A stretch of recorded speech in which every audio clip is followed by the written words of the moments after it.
Constitucionales, un programa auspiciado por la Asociación Argentina de Justicia Constitucional.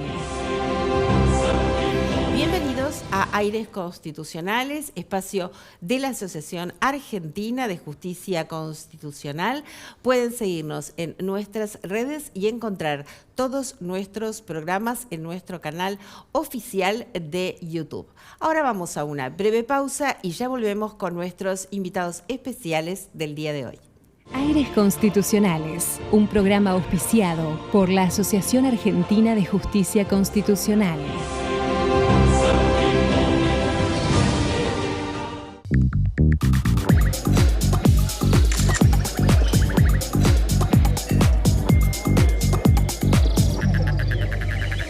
Te estamos esperando para que cumplas la misión que más te guste. Misiones, hacé la tuya.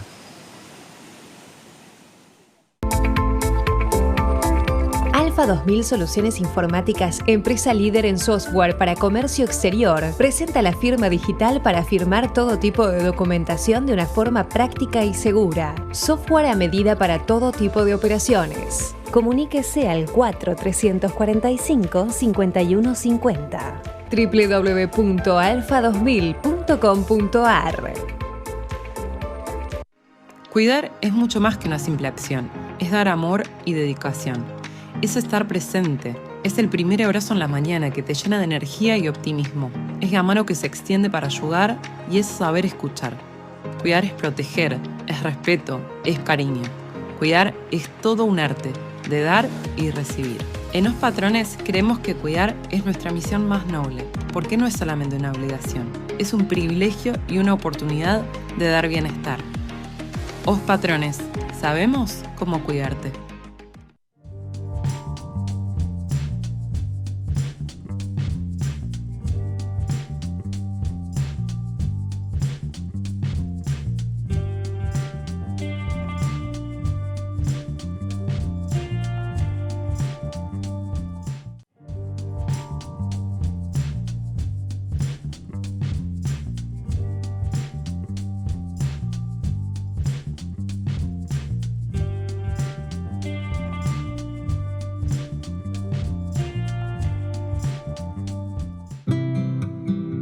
Cuando amás a alguien, te movés para que se sienta cuidado, protegido.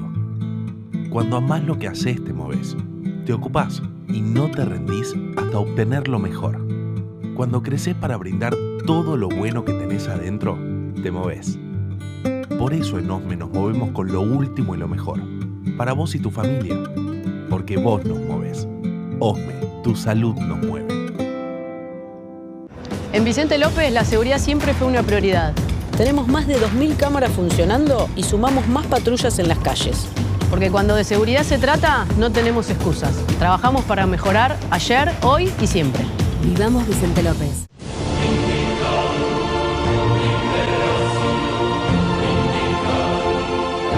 Muy bien, y aquí seguimos en Aires Constitucionales, hoy con las participaciones especiales de la doctora Mariana Catalano, que es presidenta de la Cámara Federal de Apelaciones de Salta, año 2025, especialista en Derecho y Economía Ambiental por la USAL y doctora en Derecho Constitucional por la Universidad de Buenos Aires. Es autora de numerosas obras destacadas de Derecho y demás de 100 artículos en materia del sistema acusatorio, Derecho Constitucional y Ambiental, docente de posgrado en todo el país, conferencista nacional e internacional y vicepresidenta de nuestra asociación. Bienvenida, doctora.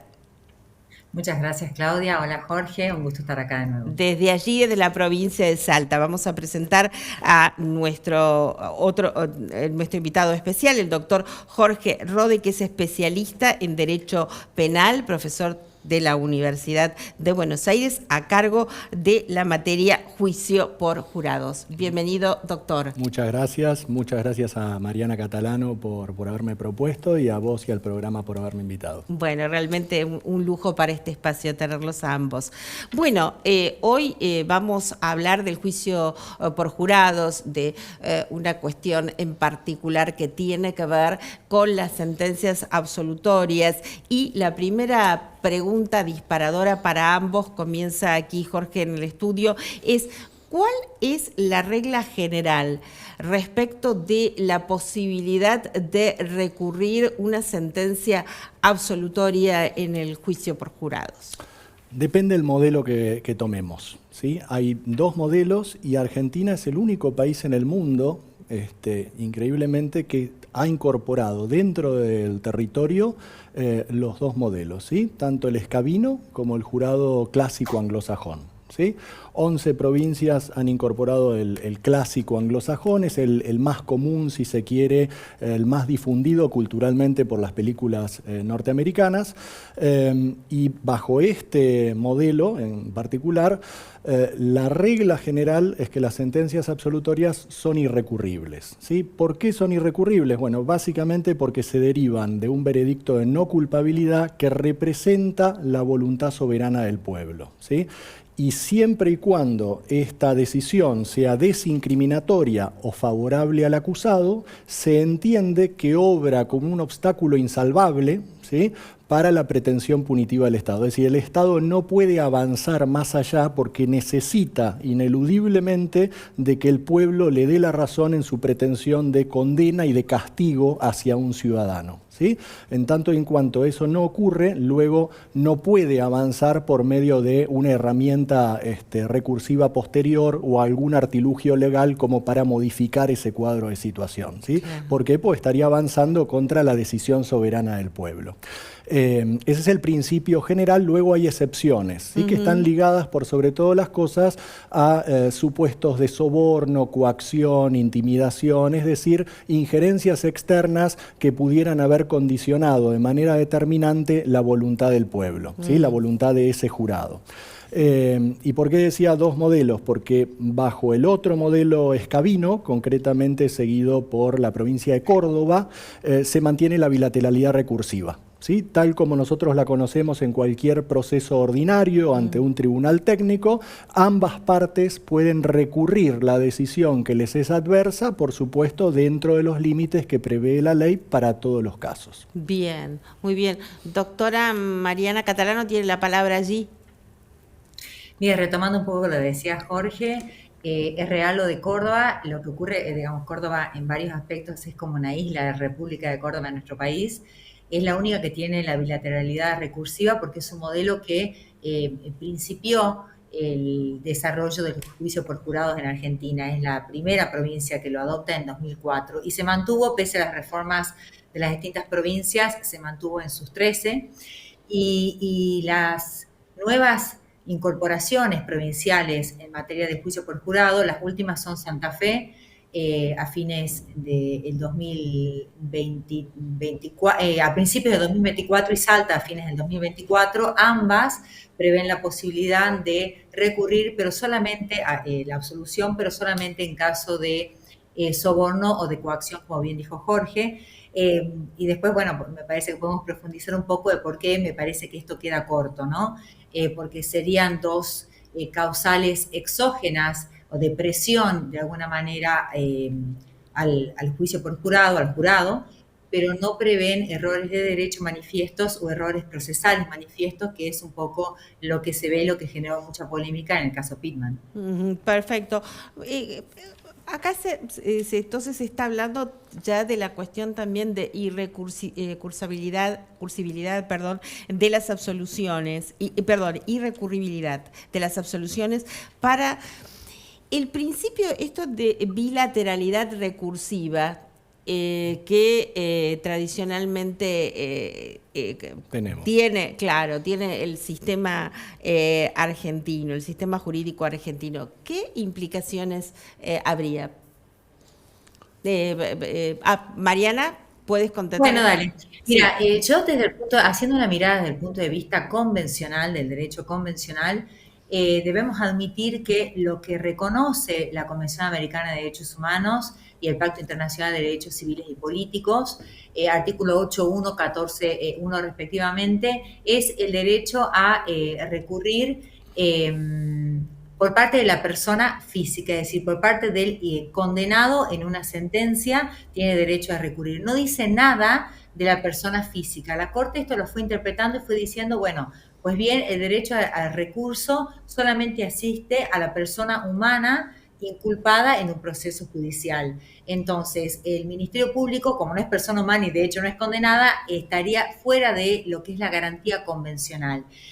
Sin perjuicio de que las leyes infraconstitucionales, las leyes procesales, lo puedan reconocer. Y esto es lo que ocurre con el Código Procesal Penal Federal y el Código Procesal. Estos códigos reconocen que el persecutor penal, el acusador, pueda recurrir la sentencia absolutoria y por eso es legal, pero no es convencional. En base a esta mirada más amplia, más de derecho constitucional, podemos decir, bueno, es correcto el mecanismo del juicio por jurado de reconocerle solamente al imputado la posibilidad de recurrir la condena y no al Ministerio Público la posibilidad de recurrir la absolución. El tema es que quizás me parece que esto lo planteaba con vos, Claudia, la semana pasada, o bueno, la semana pasada, sí. La anterior entrevista, esto puede generar una sensación de zozobra en la sociedad o en la propia víctima, que no son el Ministerio Público, que no es el acusador y que verdaderamente está ofendida por el delito, cuando tanto en el procedimiento como en la aplicación del derecho, quizás la mirada del jurado fue insuficiente, fue sesgada o fue errónea. Y me parece que la postulación de máxima, y creo que en esto compartimos, Jorge, es que en casos de manifiesto error debiera pensarse y debatirse la posibilidad de que exista una segunda revisión respecto de esta absolución. Uh-huh. Sí, a ver. Doctor. Coincido plenamente, agregaría dos detalles en cuanto a la convencionalidad. Por un lado, la convencionalidad de la bilateralidad recursiva, Mariana, ha sido convalidada por la Corte Interamericana del fallo Mohamed precisamente contra Argentina, en el sentido de entender que el ne bis in idem se aplica recién cuando la sentencia es definitiva y ha pasado en autoridad de cosa juzgada, es decir, el peligro de condena subsiste durante todo el proceso penal y no se agota recién con la sentencia absolutoria. Lamentablemente, en cuanto a lo que es la interpretación del recurso de la parte acusadora y en particular del acusador físico, es decir, de la querella o del particular damnificado, de la víctima constituida en parte, desgraciadamente la Corte Interamericana, cuando tuvo la oportunidad de decidir si tenía un derecho al recurso o no, se abstuvo de analizarlo, ¿sí? En el fallo BRP contra Nicaragua, donde se planteaba una situación no análoga a Pitman, pero un caso de abuso sexual de las mismas características, ¿sí? Menor de edad, mismo delito y demás. Bueno, lamentablemente la Corte no ingresó en el tratamiento del derecho al recurso, hubiera sido muy interesante que lo haga, pero tampoco dijo, esto es interesante, tampoco dijo que no existía un derecho al recurso, simplemente no ingresó en el análisis. Bien, están remitiendo recurrentemente al fallo Pitman, doctora. Usted también lo ha hecho como lo ha mencionado en un programa anterior. Si podemos poner a la doctora en pantalla. Quisiera brevemente que usted refiera a este fallo para informar a la audiencia de qué se ha tratado y bueno, allí sus comentarios respecto a los debates que se han suscitado a partir de este fallo. Mira, este caso Pitman y otros, porque fueron 3 los involucrados, los imputados, tuvo que ver con un abuso sexual conocido como el abuso de Miramar, en el camping El Durazno, ¿no? Esto ocurrió en un año nuevo, en circunstancias en que una menor de edad acusa a estas 3 personas, a estos 3 varones mayores de edad, de abuso sexual. Ella tenía 14 años en su momento, ellos 24, 25, 26. Yo digo la edad como para que realmente se dimensione la brecha, ¿no?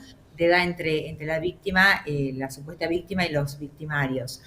Y la Sala Tercera del Tribunal de Casación Penal, principalmente el voto de Ricardo Borinsky, en su momento anuló el veredicto absolutorio porque lo que dijo es que había habido un vicio en el procedimiento. A esta menor, cuando fue sometida a un interrogatorio, ella aceptó declarar, no fue asistida por un asesor de menores. Y lo que dijo allí Ricardo Borinsky, que no es Mariano Borinsky, no es el de Casación Federal, sino, eso hay que aclararlo, lo que dijo allí es que existe toda una serie de reconocimientos legales y de obligaciones en cuanto a la participación de un menor en un proceso penal y que siempre tiene que estar respaldado por una asesora o asesor de incapaces.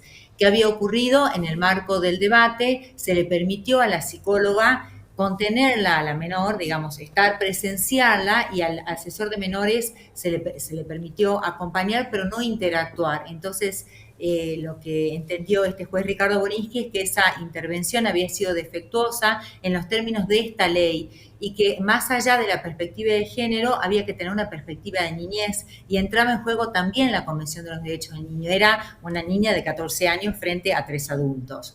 Por lo tanto, entonces, lo que dispuso lo que votó este juez, al cual adhirió el restante, es la nulidad y la vuelta a realizar el juicio, ¿no?, por jurado de estos 3 imputados. Esto llega a la Corte bonaerense. Ahora te doy la palabra, Jorge, así me complementás. Yo después voy a hacer una apreciación final. La Corte bonaerense echa por tierra este fallo anulatorio y dice que estaba bien, que las instrucciones al jurado habían tenido perspectiva de género y que, en definitiva, esta anulación no tenía asidero en el régimen de juicio por jurados. Bien. ¿El doctor? Sí, totalmente coincido con Mariana. A ver, yo lo que planteo es lo siguiente. Coincido con lo que dijo la Suprema Corte bonaerense, en el sentido de que no había existido o no había tenido el cariz la connotación que le había dado la Sala Tercera de la Casación, ¿sí? No había tenido la incidencia en el resultado del pleito y que esa nulidad no había sido tal, ¿sí? Ahora, lo que también dice la Suprema Corte bonaerense es que la irrecurribilidad de la sentencia absolutoria es absoluta, es tajante. ¿Sí? Las partes acusadoras están deslegitimadas para interponer cualquier tipo de recurso. Sí. ¿Sí? No hay protesta posible. ¿Sí? Entonces, yo me planteo, ¿qué hubiera pasado si en Pitman realmente la víctima hubiese quedado completamente desamparada, como planteaba el particular damnificado, o sea, como planteaba el recurso? ¿Qué hubiera pasado si la víctima no hubiera tenido tutela alguna de la asesoría de menores, no hubiera tenido contención de un psicólogo, no hubiera tenido abogados particulares que de alguna manera hubieran estado velando por sus derechos? La sentencia absolutoria igualmente hubiese sido irrecurrible, no hubiera habido posibilidad de modificarla. Sí. Y eso nos genera una laguna legal, un problema gravísimo, sobre todo en casos tan especiales y tan graves como un abuso sexual de menores. Un caso extremísimo. Un caso extremo donde la víctima es doblemente vulnerable y donde el Estado tiene un deber de diligencia reforzada a la hora de tratar esa clase de casos y de lograr que se haga justicia. Es decir, tiene responsabilidad internacional el Estado.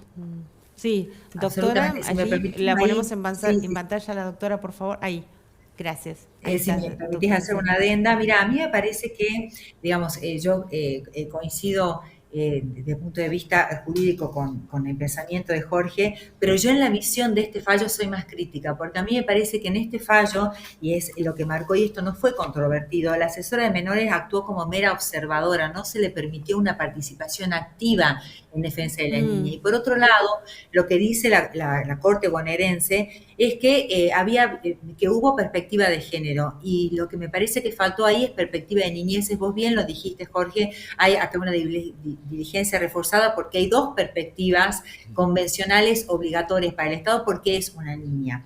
Además, a mí me parece que en este punto hay que ser muy cauteloso en el sentido de que a veces el jurado está formado o se lo instruye respecto de un delito, pero no se le da el panorama general para que se pueda comparar qué es lo que ocurre con los consentimientos en los abusos sexuales en los otros delitos. Y me refiero muy puntualmente, que quizá esto ya, digamos, para un debate y para poder ampliar un poco la cabeza de a qué me refiero, en los delitos de trata de personas, el consentimiento de la víctima no vale nunca, aun cuando sean menores de edad. ¿Y a qué hicieron valer el consentimiento de una niña de 14 años abusada por varones de 24, 25 y 26? Reitero. Entonces, me parece que acá era más allá de la perspectiva de género, también la perspectiva de niñez, y había un defecto en cuanto al procedimiento. Pero además, y con esto cierro, a mí no me gustó la fundamentación de la jueza Kogan, porque ella dice, muy bien dice Jorge, lo que dice la Corte es irrecurrible en todo escenario, y esta tabla rasa es la que a mí no me convence como operadora del derecho y como no solamente sensibilizada en género y niñez, sino como persona, como ciudadana que busca la justicia, porque esto le podría haber pasado a una sobrina, a una hija, a una hermana. Y hay una parte del fallo donde dice la jueza, recientemente la Corte norteamericana ratificó este criterio de que no hay posibilidad de recurrir la absolución, diciendo que el jurado tiene un poder irrevocable para emitir un veredicto de no culpabilidad, incluso por razones inadmisibles. Permítanme decirles que para mí el derecho no es una cuestión de fe. Es decir, el hecho de que el pueblo sea soberano no quiere decir que si está patente, evidente que la razón es inadmisible, lo vayamos a admitir, porque no es religión, es derecho. Entonces, a mí en ese punto me parece que atarnos tanto, atenernos tanto a una tradición muy atávica en otros derechos, muy tradicional en otros continentes, en otras esferas distintas a todos nuestros desarrollos, me parece que es sesgarnos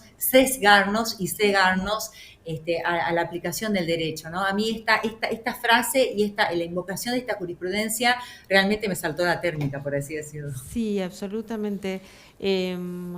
Ahora le doy la palabra a doctor, Sí. y aquí, sin ser especialista en el tema, la sensación que a mí me da es como que partimos de una premisa que nunca podría equivocarse, ¿no? El Claro, o sea, los jueces sí se pueden equivocar. Aunque se equivoque es el soberano.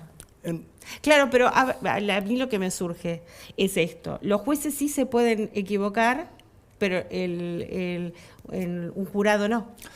A ver, partimos de esa premisa y ya tenemos que estamos 5 minutos. Pero yo lo que veo es lo que decía se los Mariana. Dejo a ustedes, ¿no? El planteo, no Sí, estoy sí, afirmando. totalmente. Los especialistas son ustedes. Primero, que no puedo más que coincidir con Mariana en todo lo que dijo, y añado algo. La jurisprudencia que acabas de leer, Mariana, es de la Corte Suprema Norteamericana, ni siquiera es nuestra. Sí, es decir, nosotros estamos adhiriendo sin ningún tipo de análisis propio a jurisprudencia foránea propia de un modelo y de una idiosincrasia que no es la nuestra. ¿Sí? O sea, es exclusivamente norteamericana, siendo que tampoco representa el modelo anglosajón. ¿Por qué? Porque el modelo anglosajón nace en Inglaterra y se esparce por todos los países de la Commonwealth. ¿Sí? No es solamente Estados Unidos, está Canadá, Sudáfrica, Australia, etcétera, Irlanda, Escocia y demás. Todos esos países han adoptado una solución distinta y lo han hecho por los escándalos jurídicos y escándalos sociales que esta regla pétrea ha provocado. Bien, nos están quedando escasos 4 minutos, doctora Catalano. Le doy 2 minutos para que usted haga su cierre y finaliza el doctor aquí en estudios. Bueno, la verdad que a mí este fallo me generó un sabor amargo, me parece que es paradigmático. Yo lamento que tengamos que mencionarlo, porque incluso cada vez que uno menciona quizás está revictimizando a la víctima, pero me parece que son fallos que nos tienen que invitar a pensar y pensar que además, al no tener un corset convencional, al no estar prohibida el recurso de la víctima, como muy precisamente dijo Jorge en el caso BRP contra Nicaragua, que la Corte allí no dijo que no puede haber una impugnación de la víctima. Me parece que no tenemos que negarnos a hacer estos debates y que, como lo dije en la entrevista anterior, el derecho procesal argentino tiene desarrollos y conquistas muy valiosas y no tenemos que desconocerlas. Y no tenemos también que adoptar este modelo norteamericano cuando el anglosajón, como bien dice Jorge, ha tenido distintos matices justamente en reconocimiento de las falencias de un modelo. No podemos, me parece que es... El derecho, insisto, es el imperio de la razón, no el imperio de la fe. Y entonces en el imperio de la razón, cuando advertimos que un conducto se quedó corto, lo podemos reformar, lo podemos mejorar, lo podemos enmendar. Me parece que es un acto además de honestidad intelectual, ¿no? Muy bien, doctor, sus últimas conclusiones del tema.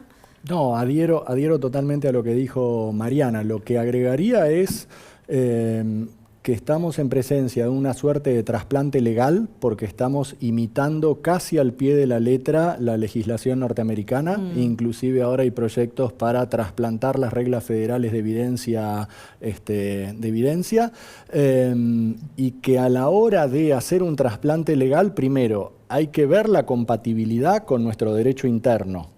¿Sí? Eso fundamental. Y segundo, ver la inteligencia de ese trasplante legal, porque si nosotros paralelamente estamos viendo que en Estados Unidos siguieron efectivamente esta línea jurisprudencial de, bueno, mantengamos a rajatabla cualquier decisión injusta, por más ridícula que sea, que era el fallo McElrath que estaba señalando Mariana. Así es, de 2024. Exacto, de 2024, pero paralelamente Australia, Canadá, países, Inglaterra misma, dicen, no, momento, en ciertos casos excepcionales es conveniente darle a la Fiscalía la posibilidad de revisar una sentencia. ¿En qué casos? En aquellos casos donde el error provocado por el juez que dirigió el debate fue determinante en el sentido del veredicto, es decir, claro, donde la opinión del pueblo no la representa, simplemente quedó encorsetado en un error de donde no había posibilidad de salir. Totalmente. Entonces, esas reglas pétreas conllevan resultados injustos que luego provocan escándalos jurídicos de los cuales nos arrepentimos. Muy bien. Irrecurribilidad de las absoluciones, ¿no? Me parece que es un tema que da para un segundo programa, así que continuamos en un segundo encuentro. Muchísimas gracias, doctora Mariana Catalano, desde allí, desde Salta. Muchísimas gracias. Muchas gracias. Doctor Jorge Rode. Ya volvemos en el próximo programa, ya nos estamos despidiendo.